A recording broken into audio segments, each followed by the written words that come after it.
இன்றே டவுன்லோட் செய்து உங்கள் ஃபேவரட் ஷோக்களை என்ஜாய் பண்ணுங்க. வீரா, ரத்னா ரெண்டு பேரையும் சந்தோஷப்பட வச்சுட்ட. இசைக்கு என்னடா பாவம் பண்ணா? அவளையும் பாண்டி கூட அனுப்பி வச்சாதான் என்ன? என் அப்பா வந்துதான் கூப்பிடணும்னு என்ன பிடிவாதம்? இல்லை, நீங்க யாருமே என்ன புரிஞ்சுக்கலையா? இது வெறும் இசைக்கு பத்தின விஷயமா? குட்டி சூடாமணி யோசிச்சு பாருலா. முதல்ல அவன் அந்த வீட்டுக்கு போகும்போது கௌரவமா போகணும்லா. ஏன் அப்பனை பத்தி உனக்கு தெரியாதா? அவன் வந்து அடைச்சாலே இம்புட்டு வேலை காட்டுவான்.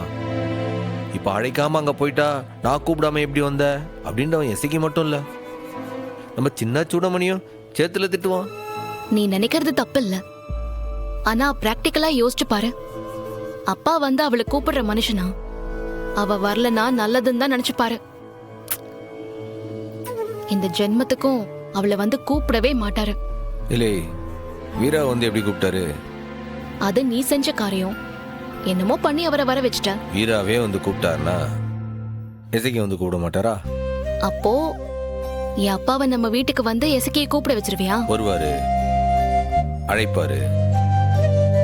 இசைக்கியும் நம்ம குட்டி சூடாமணியும் கௌரவமா அந்த வீட்டுக்கு போவாவ. எப்படிரா? எல்லாம் வருவாங்க. எப்படி கேள்வின்லாம் கேட்க கூடாது. அப்போ நீ ஏதோ பக்காவா பிளான் பண்ணி வச்சிருக்க. கரெக்டா கண்டுபிடிச்சேன்.